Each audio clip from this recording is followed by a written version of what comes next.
That Bronny James stuff is crazy. I mean, his swing, 4 months. Are you kidding me?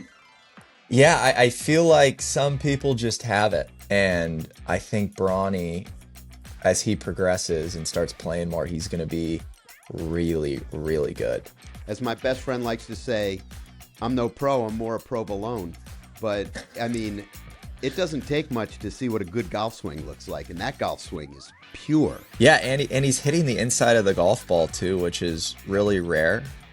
Usually when you're starting out, you're usually coming over the top and hitting the outside of the ball. And so he's hitting these, couple yard draws when he's hitting a good shot, which is also really impressive to be drawing it from that stage. I'll bet you it's driving his father just a little bit crazy because I've seen his father swing. And let's just say it's not quite as natural as his son's swing is. Yeah, what was crazy is they said Bronny was telling me they never even played golf together. Right. Prior to that. And so I think they're both getting good at golf until they were ready to play. So it was pretty funny.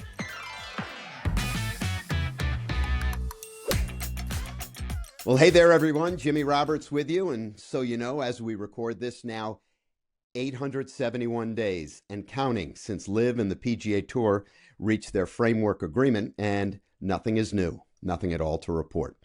Biggest business news in the industry this week might be the $50 million judgment a Florida jury awarded to Jack Nicklaus in a defamation suit against Jack Nicklaus. Well, kind of. In 2007, Nicklaus sold his equity in the company he founded, Nicklaus Companies, LLC, to Howard Milstein, a New York financier who's involved in a number of golf businesses.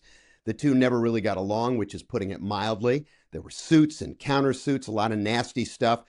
This latest episode where Jack, the person, won a judgment from the company which still bears his name appears to be the final salvo in an ugly situation, but who knows? Also this week, the final nail in the coffin for the 2026 Century Tournament of Champions because of a water shortage on Maui affecting Kapalua's plantation course and then logistical challenges in making a change of venue.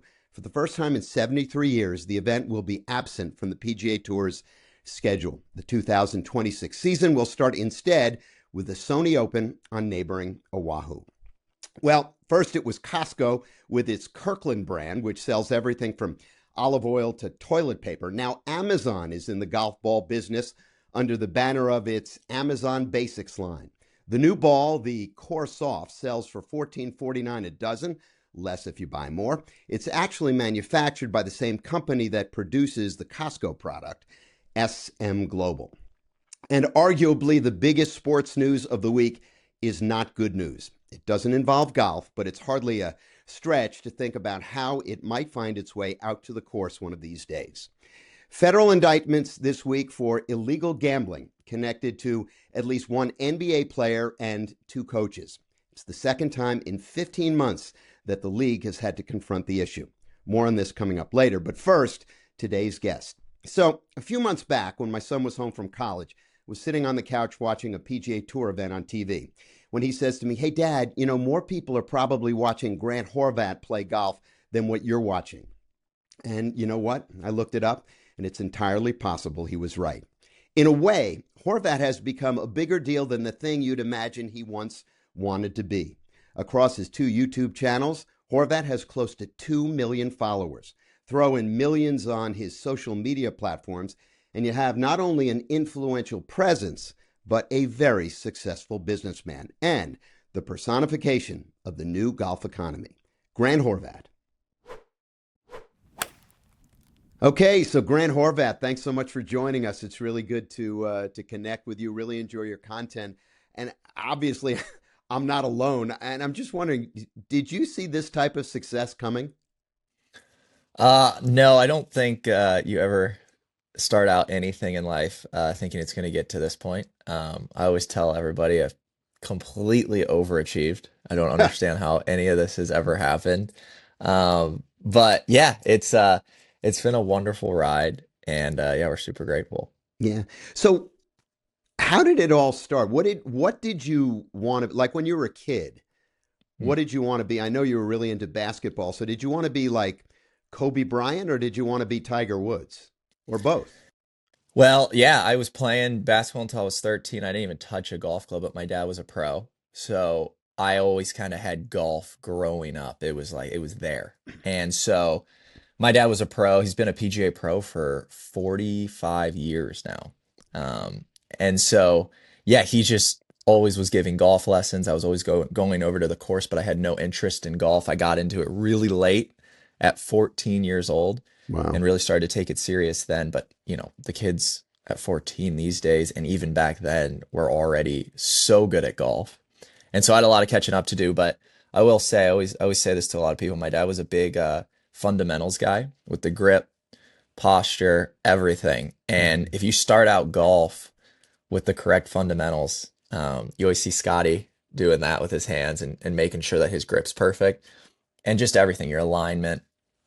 Um, it does really get you off to a good start. And I was able to make some ground up fast just by not having to really correct many mistakes that were started out in my golf swing. So yeah, it was a quick rise over a couple years of getting better at golf, which was really fun. So it's, I guess, what, like middle school or high school, you really get bitten by the golf bug. But at some point, you had to kind of make a decision. I mean, you played golf in college, that you wanted to make golf a part of your life, as you grew up and became an adult. And did you ever want to play on the PGA Tour? Yeah, so I think when I was young, that was always a dream. I think you look up to pro golfers. I love watching golf.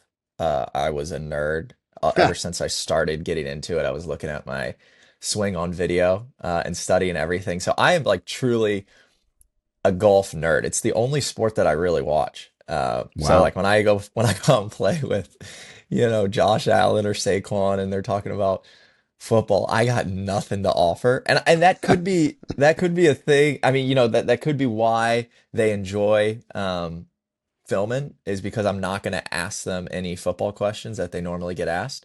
But yeah, I love the game so much, and so I was a nerd since day one. And yeah, I've always watched everything. I watched all the PGA Tour stuff growing up, and I watched LPGA Tour, everything. So yeah, I definitely had a dream to play on the PGA Tour. I think once I got into college was when it really hit me that, I don't think I had what it took to play at that level. I realized it pretty quick. I was, around a lot of great players, and I was not able to even compete. And I was seeing how well they hit the ball and just everything they did. And it kind of hit me at a certain point in college, probably like sophomore year, that, probably was not cut out to be on the tour. Going back just for a second, you talk about being a golf nerd and, playing with people like Josh Allen and Saquon Barkley. Guess what? They're golf nerds too, and they couldn't be happier that you don't want to talk about football because all they want to talk about is golf. Right. Yeah. Yeah, it is funny, but I mean, even if we wanted to talk about football, I got nothing. Like, I have absolutely nothing. I went to my first like real football game the other night at Auburn. And Wow. I'm watching it, and I knew how the scoring and everything worked, but I'm still a little bit like it went into double overtime, and I was asking everyone questions on how that worked. So I felt so out of place, but I'm learning. Yeah. All right. So you grow up a golf nerd, as you say, and you Mhm. realize that you're not going to eventually be able to play on the PGA Tour. You just don't think you have what it takes. Does the light bulb go on for you at some point, and you realize that there's some kind of other path to stay in the business? Well, I mean, the path for me was, hey, how can I, teach golf? That was the initial gut reaction, was teaching the game, because I do love talking about the golf swing, teaching. I grew up with my dad giving me all that information. And so I felt like I had a lot of knowledge about the swing. And so, yeah, I definitely at a point was thinking about going the teaching route. Hmm. And you do But some teaching now on one of your channels. I did, yeah. I've been doing a bunch of teaching. I think I stopped probably about, it's been maybe, 8, 10 months since I've posted anything instructional, maybe even a Hmm. year. I've kind of gotten away from it, but I think instructional golf too, even on YouTube, like once every single video has been done on how to fix a slice, on how to do it, whatever it is, you reach a point where you're like, all right, you can't make any more videos on this. but people always do need golf instruction. It's just it gets a little. I feel like that's the one area, just golf instruction in general. Even watching Scotty swing it now and what he's been doing, it just like flipped me upside down.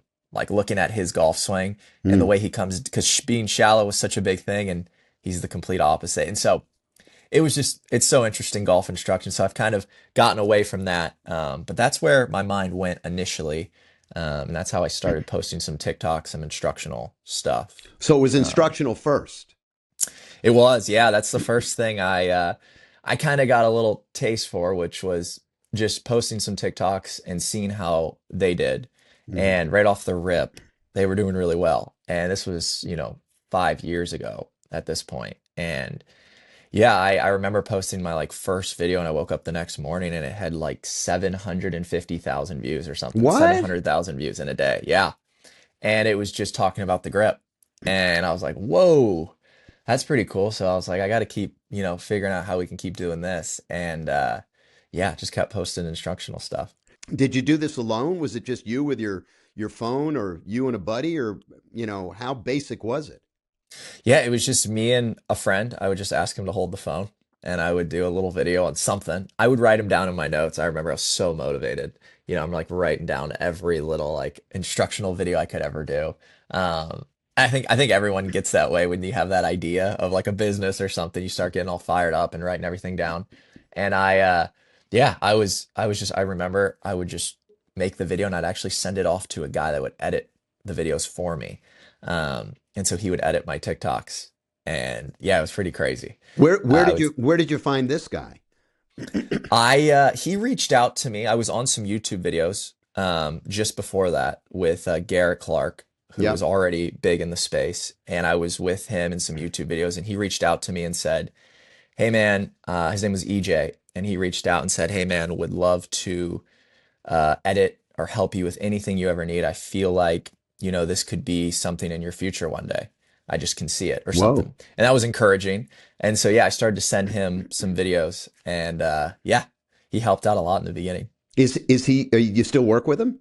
No, I actually just saw him the other day. We didn't, we only worked together for probably 6 months, but it was the initial birth of everything, my social media presence. And I saw him the other day for like the first time in a couple years. Mm.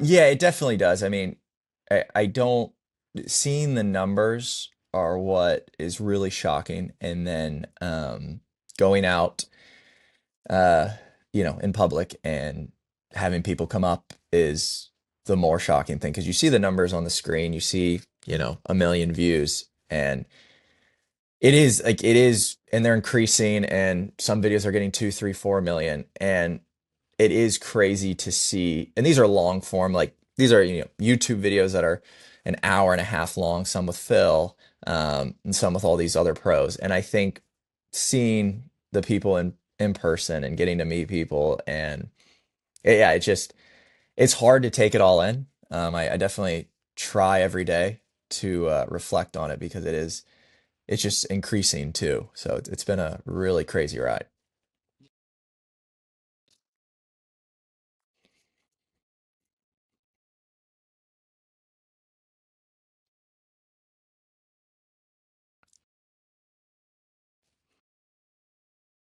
Mm,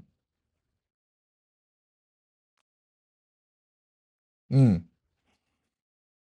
yeah. Yeah, yeah.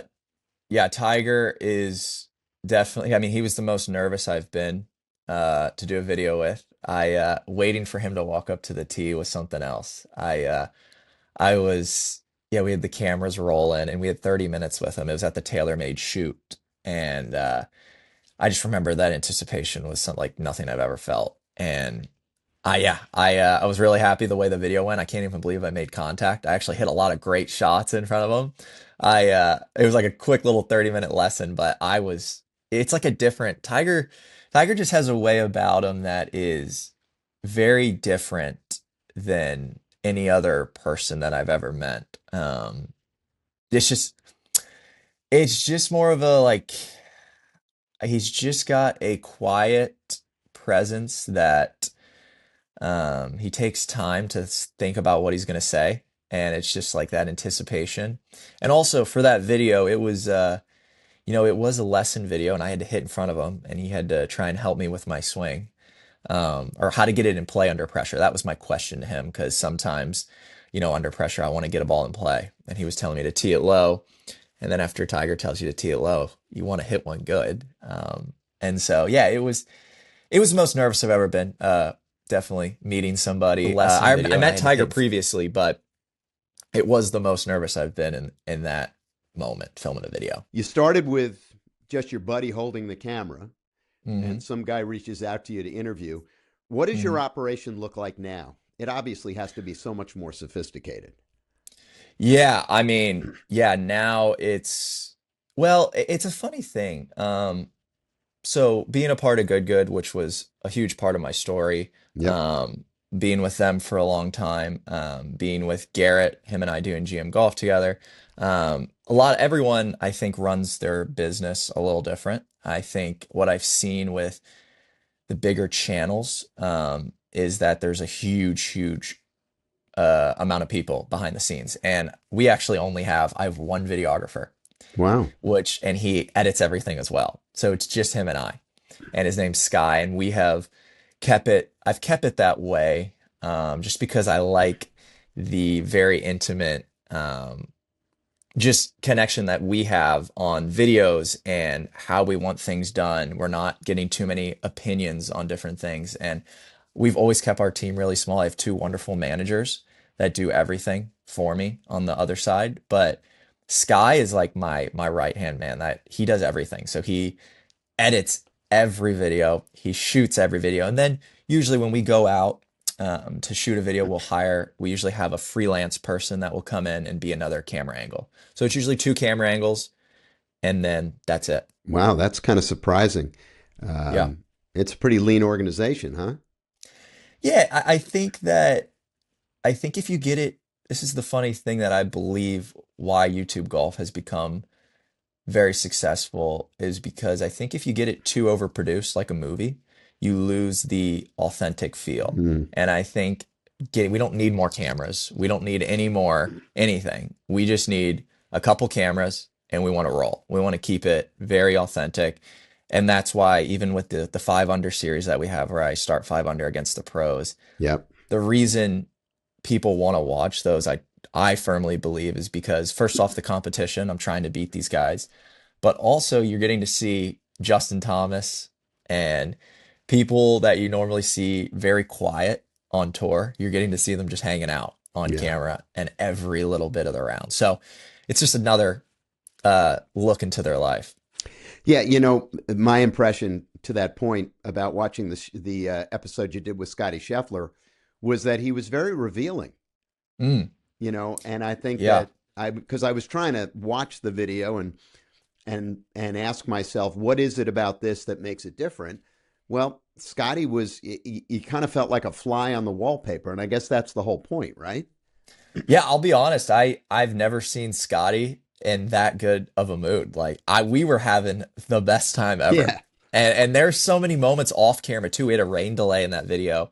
And we thought it was gonna get, I thought we were gonna have to go home. The Well, huge that'd have been a storm came bummer. in, and we somehow finished the back nine as well. But I mean, we talked for hours in between that. We went and got lunch after. There's so much that's not on camera. But yeah, during the video where Scotty was on camera, it was like he was ready to go. And he told me like we were on the range warming up, and he's like, I've never really watched YouTube golf much. I've seen it, Yeah. but he looks at me and he's like, I want to tell you, my best friend watches all your videos, and he is really fired up today for this match, and he really wants me to beat you. So I was like, oh boy, this is gonna be a big one. But I was already nervous for Scotty. That was a video that, that's like, for us, that was the one that we really wanted to get one day. And so it was really cool How to film hard with was him. that to get? So that was also through TaylorMade. So that was a TaylorMade connection.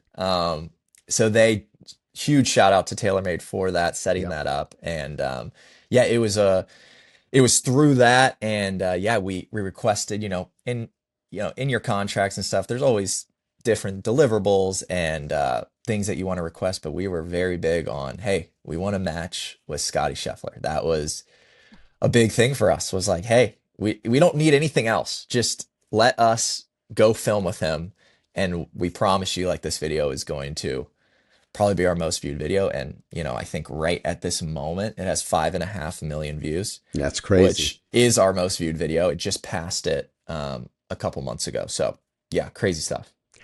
Yeah, and I thought there was a funny moment in the video when after he hits it, he says, "Ah, I don't want to walk in the line of the tracer," which Mm, which indicated yeah.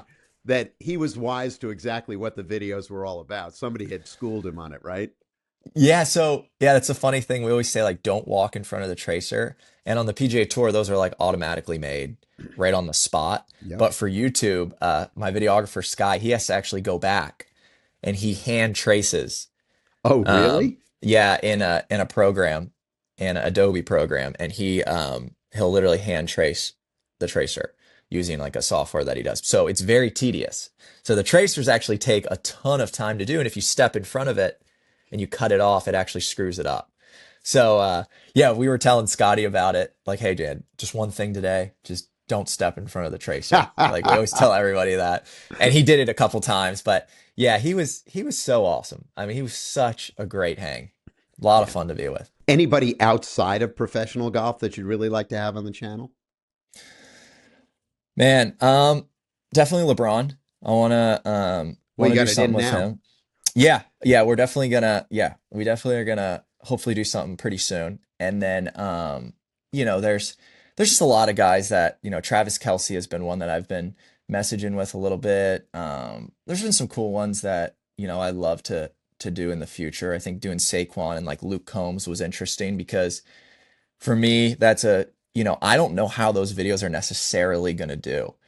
You don't know how Luke Combs is going to hit in the crossover with the golf audience. That's Hmm. always a very interesting thing to look at. You do know how Jordan Spieth is going to do. You know that is, he is a top tier name in the golf world. It's going to do great. You know how Rory's going to do. You know how certain, but like Luke Combs, country singer, he's still a huge name, but you just never know the crossover that he'll have with the golf world, and it did really well. Saquon did really well. Once Right. again, Saquon, like, you just don't know. You don't know the crossover between Saquon Barkley and the golf world. You don't know the numbers. Have you? How do you evaluate this stuff? I mean, is it purely on views, or do you do analytics? I mean, how scientific do you get about evaluating what you're doing and what you're doing next? Yeah, so there's a YouTube Studio app, and that's where you get all your analytics. It's called the YouTube Studio, and that's where I spend a scary amount of time. And so yeah, I definitely get into the numbers. I know that it is a numbers game. It truly is. At the end of the day, it is. Wow. You're looking at all the analytics. You're looking through impressions, click through rate. Why did this thumbnail not? Why did people not want to watch this video? It's all Wow. reflection. And when a video doesn't do well, you learn a lot. I think you learn the most in the bad videos. You learn why did that go wrong? Why did people not want to watch that? And then it's back to the drawing board. Okay, let's, like, how can we be better moving forward? And yeah, so there is tons, and I mean tons of analytics that you can look at. Like, it is wild. I know exactly when people stopped watching the video, when they clicked off. I know exactly every little analytic. I know the average watch time. So if a video is an hour long, I know usually we're going to get around a 25-minute watch time, average 25 to 30-minute average watch time. The video is an hour. So it's almost close to 50% usually. Um, and so that's really good for us. Like, if they're on average watching it 25 to 30 minutes on an hour long video, that's great. You're never going to get like higher than that, really. And Really? so yeah, That's you're looking no at matter how everything. good you are, huh? Yeah, I mean, even Mr. Beast, he's the biggest YouTuber, and he says if you can get 50%, that is crushing it. If you're getting a 50% average watch time. So if like, for us in the golf world, though, it is a really wild sector of YouTube. And I just had a meeting. I actually went to the YouTube headquarters and sat down with everyone there. And it is truly a world of its own, YouTube golf, because it is these long, hour-long videos where people are watching, like they're sitting down for 30 minutes, which is a long time, and they're staring at our faces in their living room or on their phone. And so, yeah, it's a wild world, and it's there's not many sectors in YouTube where they're an hour long video and people are watching them for this long. So it's a whole new world for YouTube as a core to even look at the headquarters in San Francisco. They definitely are exploring it. So did they ask you to come in and meet with them, or is it something you wanted to do? Was it mutual? How did that happen? Yeah, so well, I mean, we have a rep at YouTube that we work I hand in see. hand with. He's a really good guy, and yeah, we work talk about he breaks down the whole channel for me. If I need any help, if I'm like, hey, like, what could we be doing better? He'll like bring up all the analytics, and he's like, here you go, and he starts going over all the numbers, like, why was this successful? And he looks at a lot of it. It's watch time. It's like it's a weird thing with the intros of these videos and how if you don't jump into the golf sometimes, if you don't jump right into it and you kind of linger, you will lose people.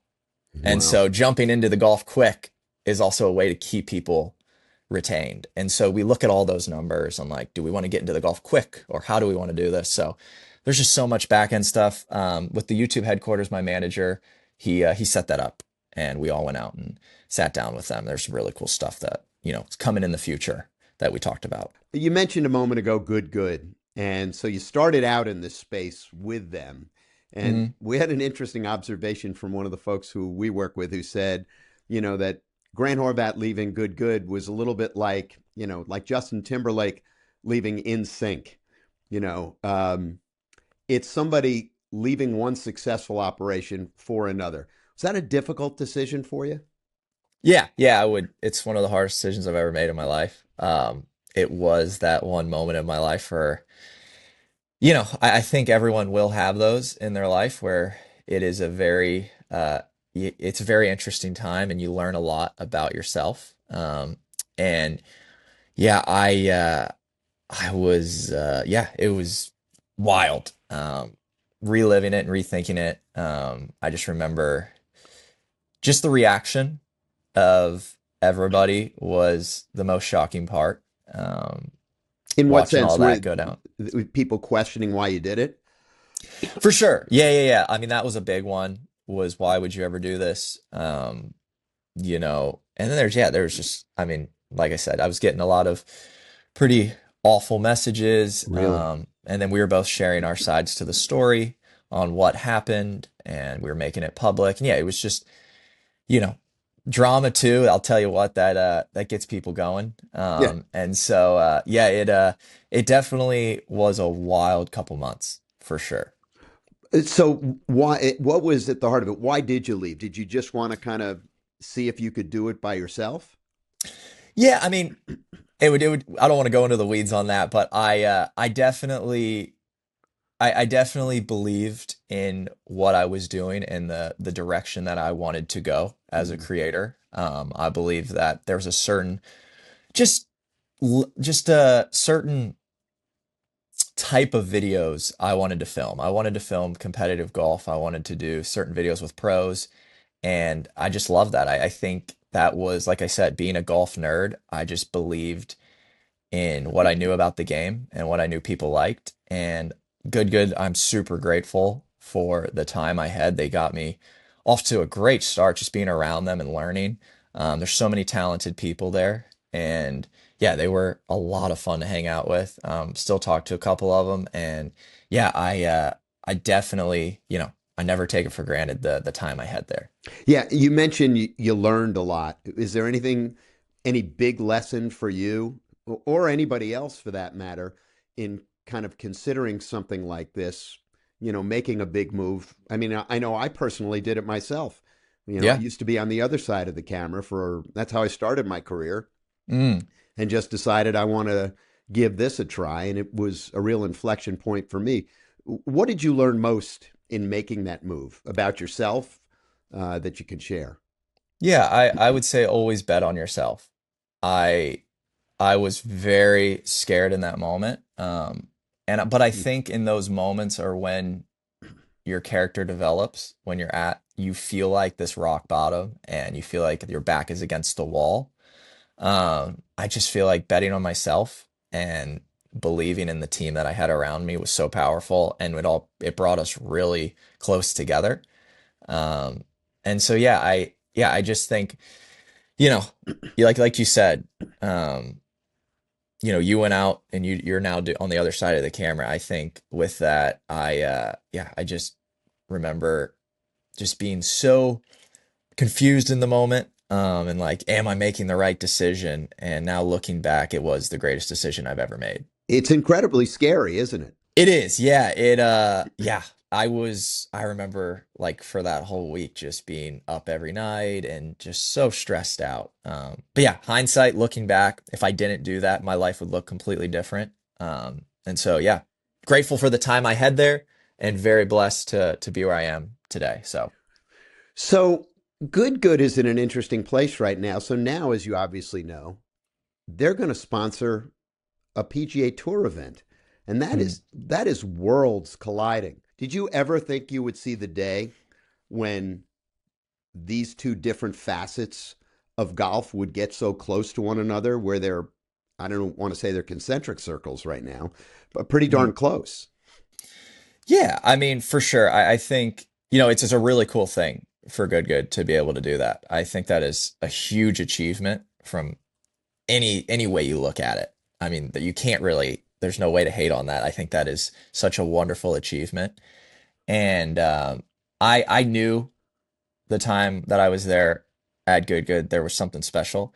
Yep. Um, and I knew what we were doing was special and it was changing a lot of things in the game of golf. And so, yeah, to see this happening isn't super shocking to me. It's not, they've already done a lot of really cool things, so it's not shocking at all. I'm interested to see how it all pans out. Yep. That's more, it's an announcement, and we'll see what it all looks like when it comes to life.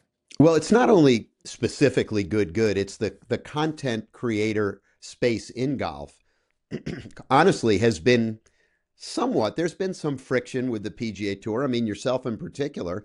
I mean, you got Mhm. an invite to the Barracuda, but they didn't want to let you do what you do. And so you chose to withdraw. So Mhm. it's interesting to see this kind of at least temporary harmony, don't you think? Yeah, yeah. I think what's happening right now, is there is an attempt to work together. And it's always, it's going to have to take time Hmm. to work it all out. I think they're very different worlds.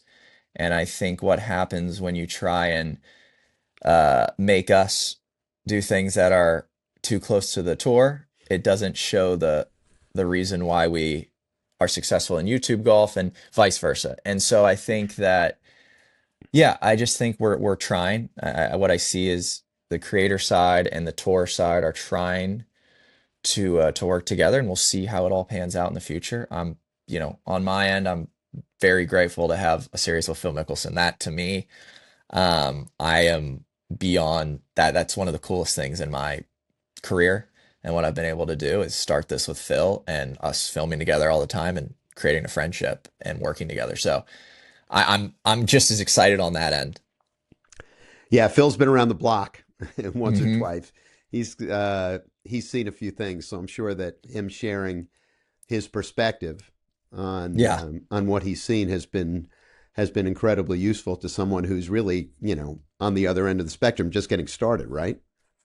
Yeah, I mean, he's been awesome. Like he has sat down with me and you know, I've heard some of the most amazing stories, and also he's honestly just been so open to helping us with any questions we have about even business stuff and anything. He's a very smart individual, Phil. Just the way he talks and the things that he knows, he is a very smart individual. And so getting to hear from him is really cool. And yeah, and just our 2v2 series, I couldn't ask for a better start to this. We're currently 4-0 in the series, and we've had such a great time. Josh Allen, John Rahm, John Daly's, Bryson and Garrett. We've had so many amazing 2v2s, and yeah, I think just everything that I've done, that this is by far the coolest. Yeah, and the challenge I'd imagine is so you've created this new concept and there's a great dynamic around it. But are you already thinking, you know, what's the lifespan, the shelf, what's the lifespan of this concept and what's next? Always. Yeah, I already have multiple ideas that I want to do in the future that are going to require a lot, but they're kind of on the back burner right now. And they're ideas that, require a lot of just prepping and time, and they're not necessarily something I want to execute right now, but I have them in the chamber. And so I think, yeah, I just, yeah, you never know where this is going to go. I think people ask, that's the number one question I get, like, where is this all going? And I don't know the answer to that. I'm loving where it's at right now. We're going to keep riding it. And I'm fortunate enough to now own companies outside of just, YouTube's not my only thing anymore. Been lucky enough to get into some companies outside of YouTube. And, that I view YouTube as a way to just also just be the powerhouse behind all the other businesses as well. So it's at the end of the day, it is a business too. And, we have to look at it from every angle and be like, how long is this going to last? And so, yeah, we're always constantly asking that question, but we truly don't know where it's going. Yeah, so you make the point that YouTube is kind of the engine that drives all this, but you've gotten into some excuse me, some other ventures, a clothing company, an equipment company. Um, Give us a sense of what the pie chart looks like for you in terms of your business and where the resources come from and where they go to. Yeah, it's so funny. I feel like the number one question I get from, I would say, the older audience or older crowd, even like, family members, is like, how do you even, how does this create revenue, or how do you make a living out of this? And so, yeah, Right. there's definitely a lot of different avenues. There's multiple actually. But for me, TaylorMade, owning Primo, owning For Wellness, and owning Tacomo. Um, there's a lot of other sponsors as well, Celsius. There's just Lab Golf. There's so many wonderful people that support the channel and are great partners that we've been able to work with. And so that's been really cool. Whoop is another one. They sponsor Hmm. our Major Cut series with the Bryan Bros. And so, yeah, there's a lot of great people out there that are willing to work with us, and they see the value in it. And that's a big thing.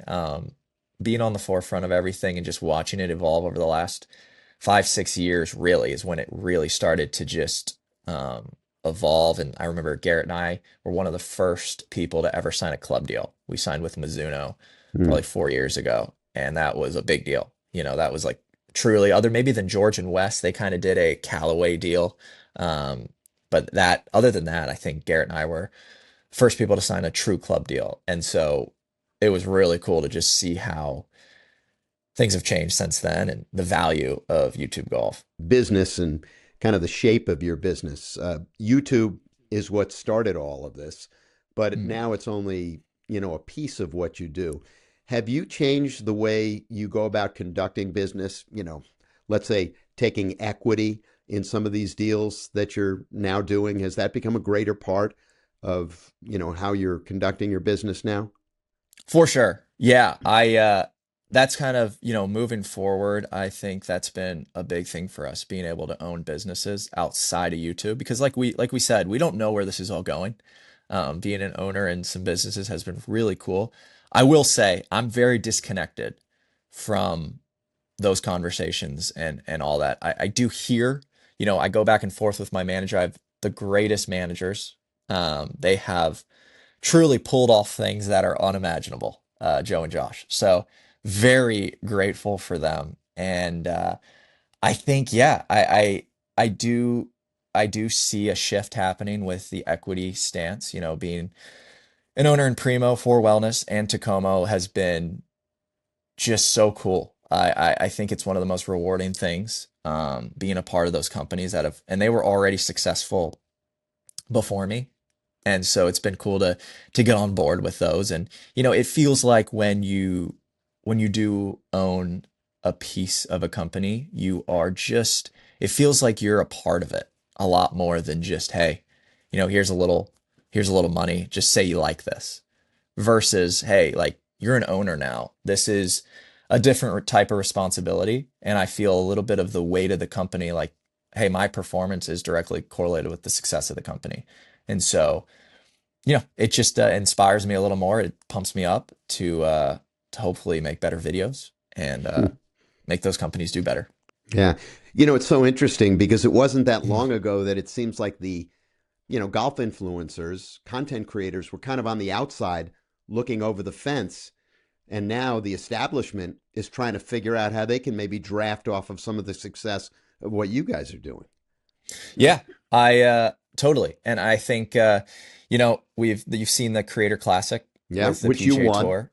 Yeah, that was Yeah. yeah, that was a cool one. That was one of the cooler moments. But I and then you have on the other side, we've been working a lot with Liv on the duels, and the duels has been something that I've dreamed of, and they have been so awesome to work with on bringing that to life. And I always said that, if you were to get a content creator and a pro and pair them up and then play for money, you're hitting every avenue and you're creating that competitive environment, but you're also getting the banter. And people live for the banter. They want the trash talk. Oh, They yeah. want That's what they want. They don't like the high quality golf. You can go get that anywhere. You can go watch a PGA Tour event. You're going to get the super high quality golf. You're not going to get the banter. You're not going to get the talking. That's what people really connect with. And that's when, it is different when I feel like when we meet people in person, I always tell people this, when I meet somebody in person, it's a different reaction than when like Rory, I think, meets someone or some other pro, just because I feel like I'm talking to them when I'm talking to the camera and they come running up and they're acting like we're best friends. And I think with the pros, there's like this level of like they're going to be a little more standoffish, um, and probably more intimidated to walk up to them. And I think that it's been really cool to just see how comfortable people are to come running up, and act like they know everything, because it feels like we're just talking. When I'm out filming a video, I'm just talking to the camera, and I'm talking to everybody, and we're just hanging out. So I'm wondering, with your visibility and your success, has it gotten harder because of the expectations or easier because of the doors that have been open and the success you've had? that's a great question. That's a really, really good question. So it's gotten easier in some ways. I think what I've seen is a willingness from the pros to want to come on the channel. What Yeah. I've seen over the last, let's just say 2 years, is this willingness to now, hey, like I kind of do want to, like JT, texting JT a bunch. I was just texting him yesterday, we're trying to set up another thing, but we filmed at Panther, his course here in Florida. And that was so cool to just see him like want to do that.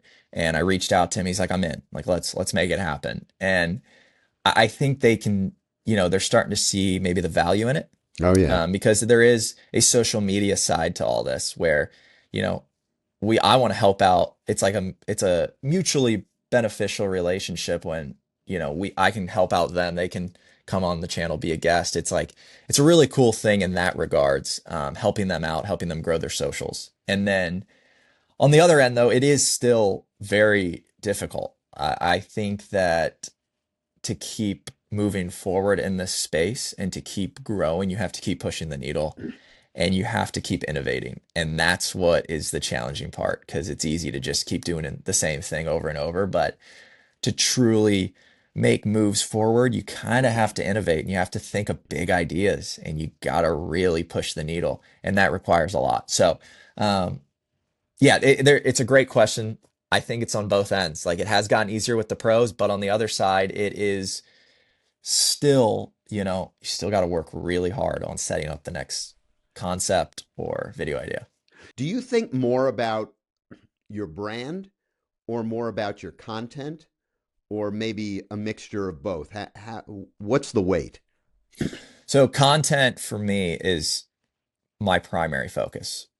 It's always content first on everything. And also the brand too is just like the content we're thinking of always pertains to our brand. It Okay. doesn't, I'm not thinking of ideas that don't pertain to our brand. But I am very, very content first. So with anything moving forward, especially when I'm having meetings with my managers, it's always content number one. Like, what is the next thing that we can do? What's the next video to? What's the next plan? How can we be pulling this off? And my brain never stops. I think that's the one thing. It's like people ask me how much I work, and they're like, it must be so nice just, filming a video and then you can just go goof off. But my brain never stops. I do not stop thinking about the next idea. And so that's, sometimes I'll think of an idea like in the shower. I remember a couple days ago, for some reason you get in the shower and your brain just starts going. And that's when, I thought of a great idea the other day, wrote it down. And I just have notes on like what could happen in the future. And that's a lot of the times how videos happen. Like people are like, how do you come up with them? And it's sometimes in the shower. Start thinking of an idea and I write it down, and then it's from there. It's always title and thumbnail. That's something I feel like, yeah, you have a great idea, but if you can't package it and create a great thumbnail and title, it's completely useless. And that's also the wild world of YouTube. If you can't get people to watch it or click on the thumbnail, or it's not interesting, you're not going to get views. So that's another whole world that people don't know about. Take me through a typical week in your life. I'm just curious. What do you do with your time? How does it go? So it's very sporadic. It's not at all consistent. It's spontaneous. It is ready to go at any moment. It's ready to um, move if somebody's ready to film, if a video idea comes up, or say a guest is ready to make something happen. Like Bronny was a week later. I messaged Bronny and just said, "Love your swing, dude." And he messaged me back and was like, "Dude, like would love to play sometime." And I said, "Next week." And he was in. So it was like a really quick turnaround. And that sometimes happens. And so it's really it's really spontaneous. I would say a week in my life. I golf like almost every day, and I'm big into fishing. I love to go fishing and be So on the I boat hear. here in Florida. Yeah, so living in Jupiter, love being out on the boat. So anytime I do get, some free time, which I do have, I'm out. I try to get out on the water and go fishing and diving. But yeah, I it is super. Just at any moment, we just gotta go, go, go, go. So up and Are- down, all over. Right. Are you involved in the editing? No, no editing. That's all Sky. So my videographer, Sky, he does everything. So yeah, it is after we do film a video, he has to film it and then he has to go home and immediately start editing, where I can go home and technically take a break, but it doesn't. I don't take a break. I immediately get back to the next video.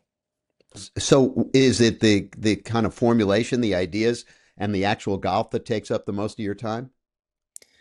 Yeah, I so for us, we have weighed, what's the most productive thing for us right now. We have weighed, is it doing these crazy big concept videos, or is it, can we just go film with some pros um, and get just as good of videos and just as many views? I think for us, we've seen the success with pros and collabs, and Phil, especially with our 2v2 series. We have our major cut series, and then we have our 5 under, where I start 5 under against the pros. So we have like three series that we really are our bread and butter, that are already established, that we really try and work hard on. And then there's always a little bit of room for some wild ideas that are just kind of like, let's have fun and let's explore.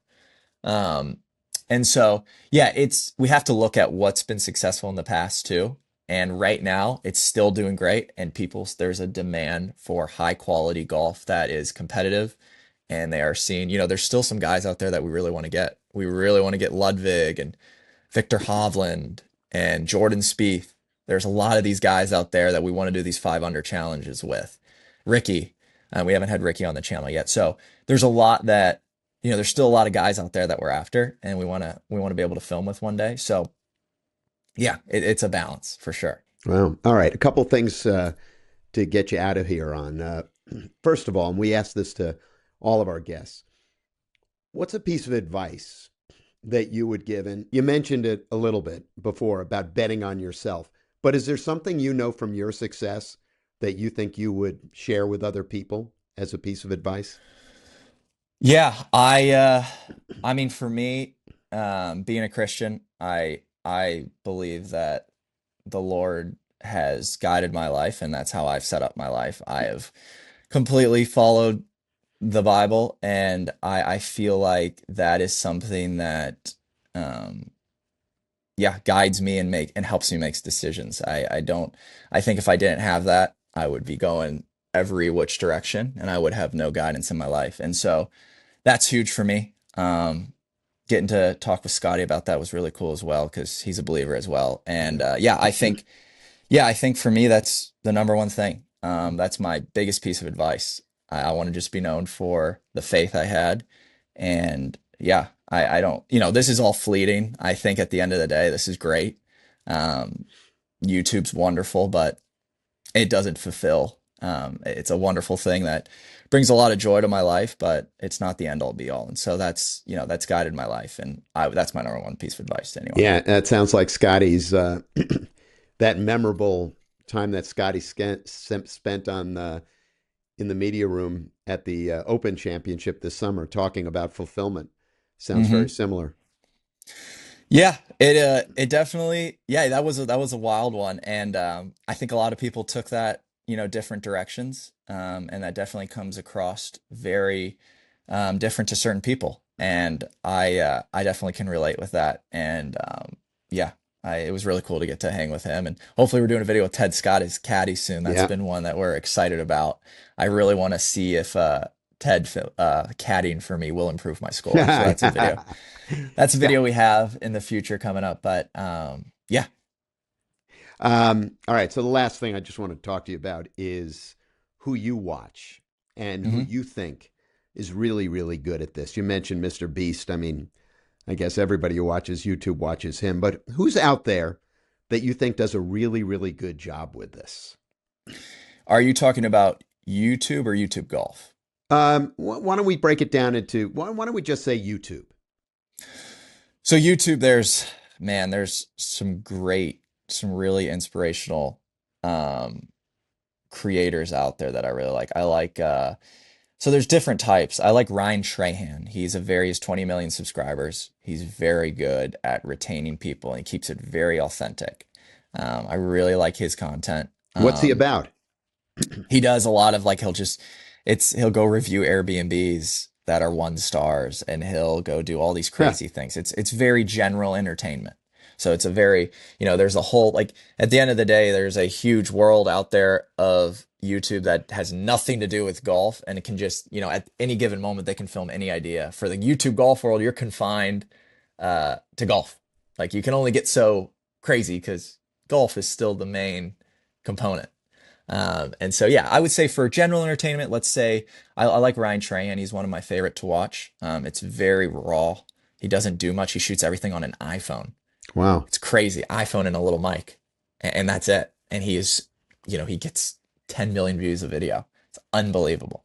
So he's really good. And then for the YouTube golf world, there's a lot of great creators out there. I love Bob Does Sports. They're always funny to watch.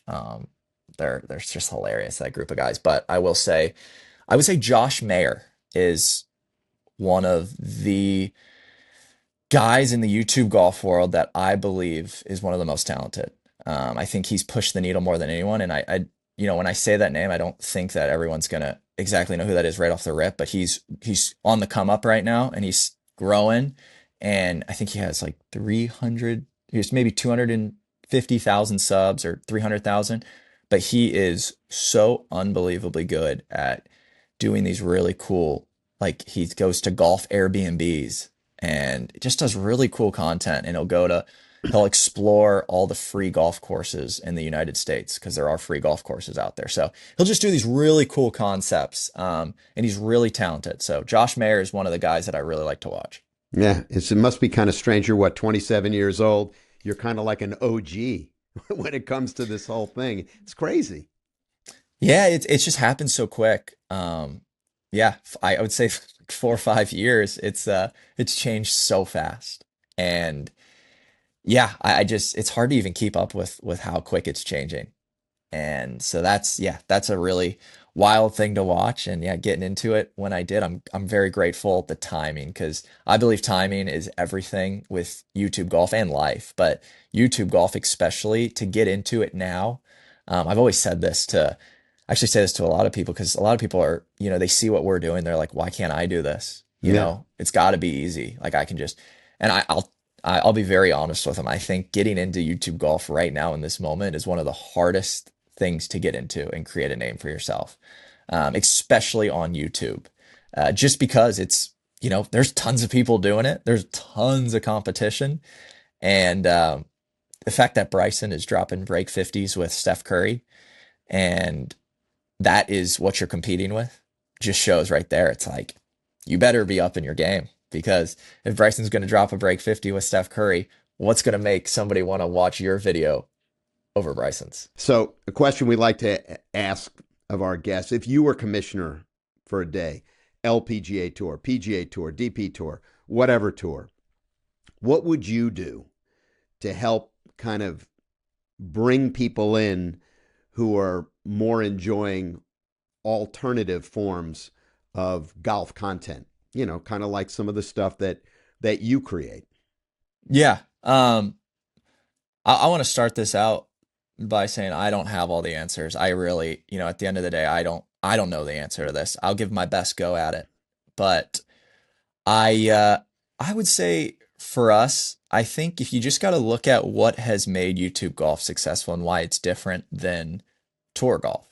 And the best thing I feel like you, as a commissioner or somebody that would run any tour is when we come to do something with the tour and we're trying to integrate the two. I think just letting us do what we have done that has been successful. I think not trying to have us try and mold into anything else, but try and naturally bridge the two. And it is a difficult thing. I think, like I said, I don't have the answer to it. But I think that would be my best take would be, hey, if we're, I think, like I said, doing the duels with Liv was such a success. Looking at the numbers, it was incredible. Averaging, close to 3 million views per episode of these 2v2s. And I just, what happened in the beginning was Liv really wanted there to be a TV aspect of it and a live aspect. And then we saw how the first one went, and it was too much towards the TV side. And so we brought it fully on the next episode on the Bryan brothers to fully a YouTube video. And that's what really you could tell kicked it. And we bridged them perfectly. We had Phil, we had Bubba Watson, we had Sergio, we had everyone. And these were all 2v2s, and we're all teams of two, and it bridged it perfect. And so what I noticed there, just firsthand being a part of that, is that, yeah, if we are able to do what has made us successful and incorporate the pros, I think that's what will help the video catch fire. All right, listen, I can't thank you enough. You've been terrific. It was really a lot of fun talking to you and listening to you, and hope we get a chance to connect in person one of these days. Thank you, Jimmy. Thanks for having me on. Betting scandals in sports are as old as sports themselves. This latest one involving NBA players and coaches, the total dimensions of which haven't been fully disclosed, are troubling. But tell me something. Are you really surprised? According to Statistic Consumer Insights, 30% of Americans surveyed said they'd placed a bet on sports in the last year. In the United States, $230 billion is wagered every year on sports, both legally and illegally. That's more money than Chevron brings in, or Ford, or Citigroup. But in golf, from Nassau's to closeouts, gambling's always been part of the game. Maybe some people take it a little bit too far, but it's mostly a harmless ritual you will find at any club or course you go to. A friendly wager on yourself, though, is one thing. The roughly $5 billion bet legally each year on professional golf in this country, a number which represents about 8% of the industry's total handle, that's something else entirely. And that number, it's growing. And you'd be a fool or just maybe naive to think a potential danger doesn't exist somewhere there. Have you ever wondered if one of those yahoos yelling mashed potatoes in a player's backswing might have something to gain if that player hits one off the hosel. There's no way to unring this bell, but it's probably useful to think of this latest betting scandal as just that, the latest. Ian O'Connor of The Athletic had maybe the best take of all. Mind-boggling? Sure. Just don't ever call it shocking again. Well, that's it for this episode of The Big Swing. I'm Jimmy Roberts. We want to thank Grant Horvat for stopping by. We remind you to like and subscribe if you enjoyed what you saw, and leave us a comment. We always like to hear from you. Until next time, I'm Jimmy Roberts. The Big Swing with Jimmy Roberts is executive produced by Adrian Gallagher and Jimmy Roberts, produced by Alex Resnick, and edited by Sarah Chubnick. The show is a production of Big Swing Media. Fred Buescher, CEO, Jimmy Roberts, Chief Content Officer, Spence Kramer, Chief Operating Officer. Special thanks to Gil Capps, Jackson Roberts, Matt Casey, Frankie Brescia, and Jack Joyner.